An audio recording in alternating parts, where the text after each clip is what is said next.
What is going on, guys? Pomson87 here, and I'm here with a preview video for the F1 German Grand Prix, which is this weekend. And I got the idea for this video by, I think it was XMannyG, said in one of his videos in the F1 2016 build, how it was good to see Hockenhiem return back for F1 2016 game, and how he hasn't played it in the past 2 years. Now, that's not entirely true, because Hockenhiem was in the F1 2015 game, just no one played it. Because it was on the F1 2014 cars, which I think was an unnecessary addition to the game, and really no one played it. I mean, I only opened the F1 2014 car pack like 2 or 3 times. So I thought I'll revisit it for this video today and do a last to first, or at least back to front challenge on the German Grand Prix. I think this is pretty much the first time me driving this track on this game, and I'll be doing it in the Williams of Valterri Bottas, who, if you remember correctly, got 2nd place in the German Grand Prix in 2014. He actually held off Lewis Hamilton in the really dominant Mercedes, which did start from the back of the grid. I was tempted to choose Hamilton and try and replicate that, but I decided to take it a little bit more difficult and go for the Williams instead, as the Williams isn't the best car and it's just more of a challenge, really. So I hope the German Grand Prix this weekend will be a good one, unlike the Hungarian Grand Prix, which wasn't really the best last weekend, unfortunately, which is a surprise considering the last 2 were really great races. The 2014 German Grand Prix I thought was a pretty good race with Hamilton's recovery drive, and then he had the whole first lap crash team, Magnussen and Massa, I think it was, and I think there's a whole big battle between Ricciardo and Alonso, which not many people remember later on in the race. But anyway, going back to the video, for this challenge, starting from the back in 22nd place, we decided to start the soft tyres, something different, and we're now going to try to work our way back to the front. We're doing a 50% race, all assists except the racing line. I forgot to mention in the last video, are all off. But anyway, 5 lights out, and away we go. In 22nd place behind Maldonado, Kobayashi, Sitil, and we're looking to gain places. The first corner is a very fast first corner, so not many main places to dive bomb. We actually lose a bit of traction along the exit there, as they got a little bit on the curb, but this is a braking zone down here. We take at least 5 places now, going up the inside of the Cater. I think we're one of the few drivers in the field to start on soft tyres, so we have less grip from the cars around us, but we have superior, well, just car grip and car performance and straight line speed as we fly past the other Sauber and Grosjean on the back straight. And now we got the late braking hairpin, and we dive up the inside of the Marussia, nearly the second Toro of Verne, but Bianchi gets past us. But once again, our straight line speed, we're going to fly up his inside in the fast right-hander there. Now we're going for the other overtaking opportunity on this track, which is that 90-degree left-hander. As you see, I think we've seen quite a few good moves into there in the past. As now we're right on the back of John Henry Verne in the Toro 2014 car.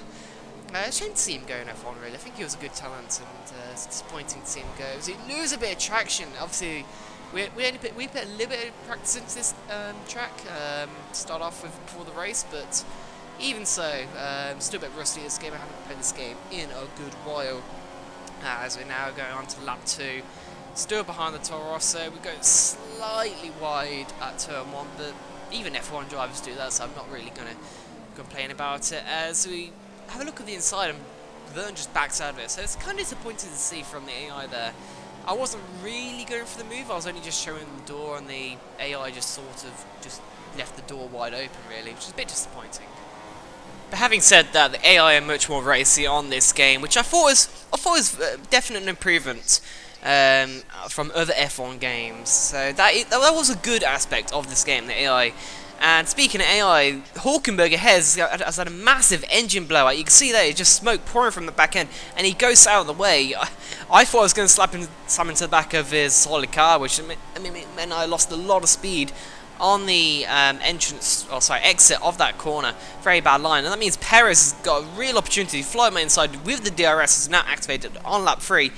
We're braking much later. We actually defended the inside, and he couldn't get the position ahead of us. So they might be a bit more aggressive, but not fully aggressive with the AI. As we're going to have now a replay of Hülkenberg's engine blowout as they fly up the inside of Perez as well. Use the opportunity. I think Perez has smoke screened by his teammate there. as I didn't think Hockenberg's car would be ghosting there, so I was kind of hesitant. Lost me a little bit of time. But now on lap 5, we're right on the back of the McLarens, which are battling Magnussen and Button. And McLaren Mercedes, they had Mercedes power in 2014. And I think we forced Button a little bit out wide, but it was kind of opportunistic as they both held each other up into the hairpin. We got past Jensen Button, who bails out of it, once again going to the fast right-hander. I don't know why the AI do that. But well, we're moving on now as we're going into the third sector, the stadium section, putting it down to standard for well, because there's a lot of corners, obviously we wouldn't get much track time. So hoping to get past Magnussen soon, as we're going to stay on board, and we get very good traction, actually, much better traction than the McLaren. He's given us a room. We're going to hold it round the outside of the penultimate corner, and I think that's actually a cracking move. We just about keep two wheels on the racetrack as well.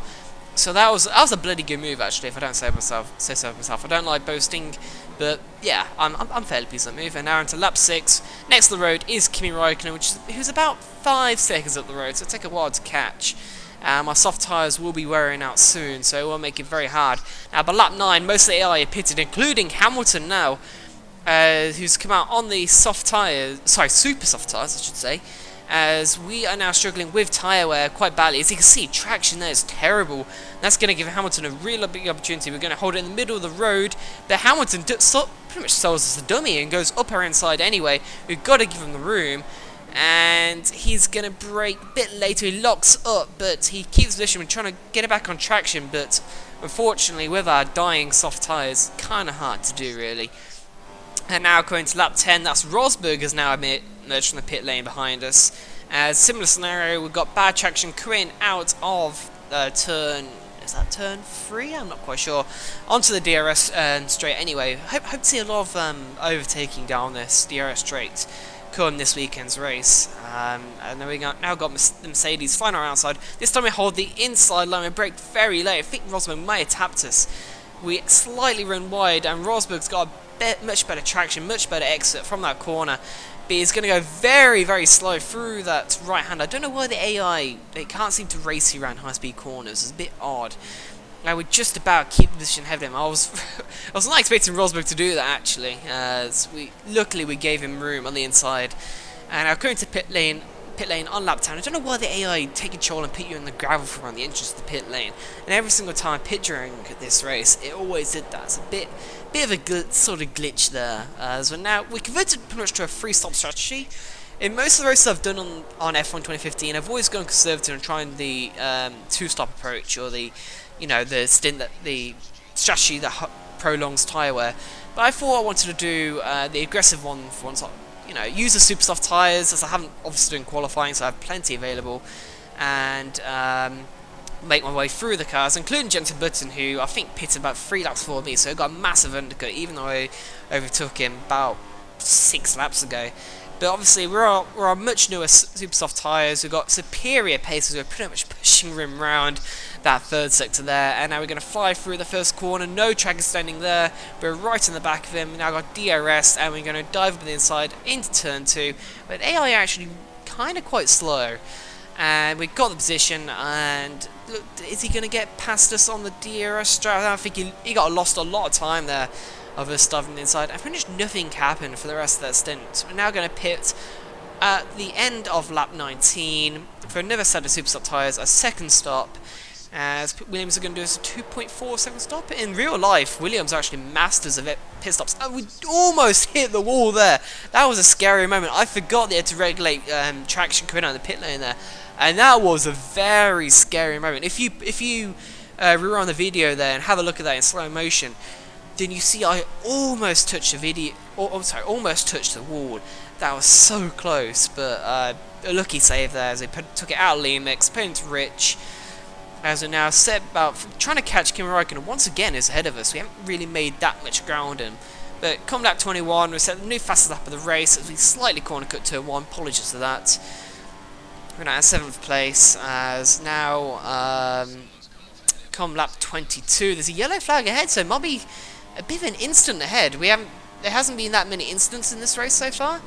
I think Alonso dropped down the order. I think he had a brake issue or something like that. I know that he pitted a while ago and we got past him. which is why I moved up to P7. But as yellow flag, there's a Mercedes spin out as Rosberg. He just completely spun out into that sort of, on the exit of that hairpin sort of corner. We've got a Ferrari ahead. I think that might actually be Alonso. So has Rosberg tangled with Alonso or something? I'm not quite sure. But now to P6, P5, as I think there's a Red Bull has pitted as well. So complete chaos ahead as we track us in to get around the outside of Alonso. Is going really slowly. He had smoking front tyres, or front brakes. I think he definitely has a brake issue. And now we're right in the back of Ricciardo and Ericsson, obviously the back mark Ericsson. So there's been a lot of AI calamities. We were a couple of seconds behind the guys ahead. We were slowly catching. But now we're going to have a replay of Rosberg. He's trying to lap the Marussia there of Max Chilton, I believe it is, and he completely tangles him. Max Chilton holding it onto the inside of the right-hander, not really getting out of Rosberg's way. Rosberg completely slams at the back of him. Was he distracted? I don't know. And now he's holding up Vettel as well. What sort of lines is that, Rosberg? That's worse blocking than Verstappen did at the Hungarian Grand Prix. And now Vettel's spun out in his Red Bull.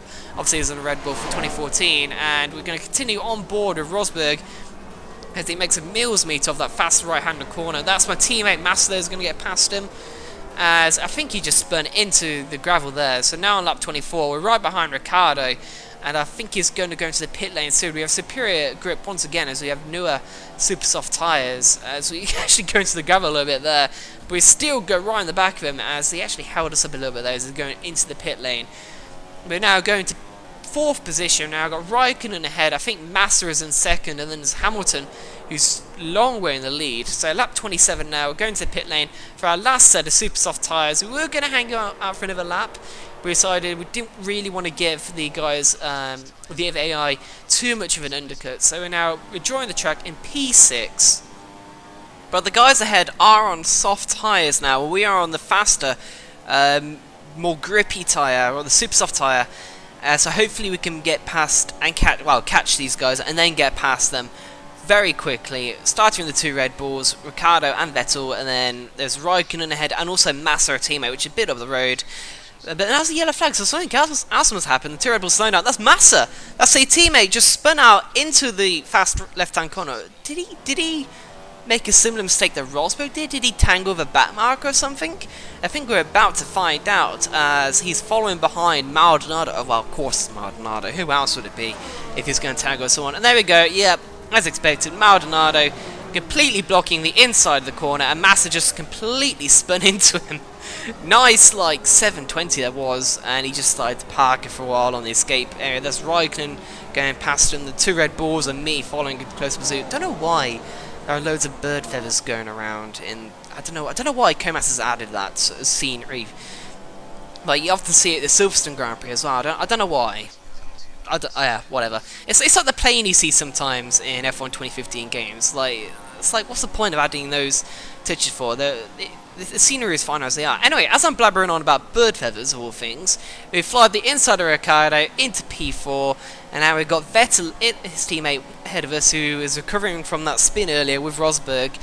And we're going to get past him now. It's a for podium position. He's got DRS as well. We've got DRS, but we've got superior straight line speed. We've got 5% inside. We've got 2 back markers ahead. And we have to cut the corner. We have to first kin to avoid hitting the back of Situ, I think that was. There's another yellow flag. I think someone must have hit Situ in the back, maybe. So we're going to go an onboard replay of us going inside and Vettel. And then we have to sort of go into first gear to sort of get the back end out. Just sort of drift around the corner just to avoid the Sauber there. And now rejoining the action where we left off, there's another yellow flag. There's someone else spun off there. I think that might have been a Sauber, so we already got past Sutil, so it must have been Gutierrez. It was a bit of a scary moment there as Maldonado slowed down for the yellow flags, and I nearly didn't, and I nearly creamed to the back of him, as I didn't expect the AI to slow down that much. Obviously, overtaking the AI would have meant I had to get a position back because it's a yellow flag, so I thought it was best to stay behind him. But if you're enjoying this video so far, guys, then please smash the like button and subscribe if you are new. Cheeky plug there. It's been a pretty good race so far, and hopefully we can consolidate it now by catching Raikkonen. It's only about 2.5 seconds up the road. In fact, that's him just there going through turn 2. So hopefully we can get right on the back of him, use the pace of the super soft tyres. It's actually had good pace so far, Raikkonen.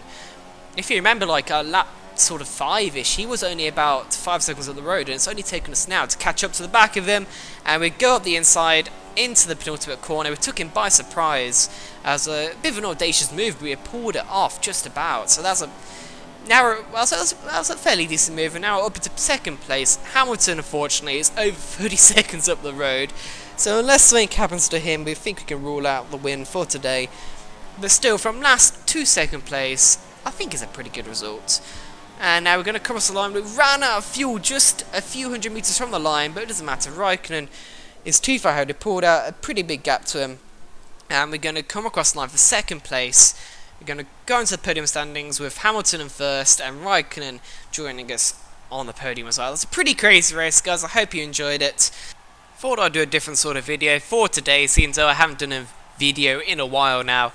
As we'll mainly just focus on the build-up for F1 2016, as obviously you've seen all the other YouTubers' videos, so the hype is building up for it. It's only about 3 weeks now until the game is released, so looking forward to that. We've already got plans out. There's going to be an update video I'm going to release in the next few days, hopefully, which will be talking about my plans for F1 2016, including career mode, and well, pretty much saying goodbye to this game as well. So hopefully the German Grand Prix this weekend will be as good as the one you just saw in my video just then. If you want, guys, you can leave your predictions for this race in the comment section below. Who do you think will be on the podium for the German Grand Prix this weekend? I think it's going to be a dry race, so it might be both Mercedes dominates again. Hopefully not. Hopefully there'll be some drama or some unpredictability for this weekend. But anyway, I hope you guys enjoyed, and I'll see you guys for my next video, whatever that may be. So I'll see you guys then. Palms out.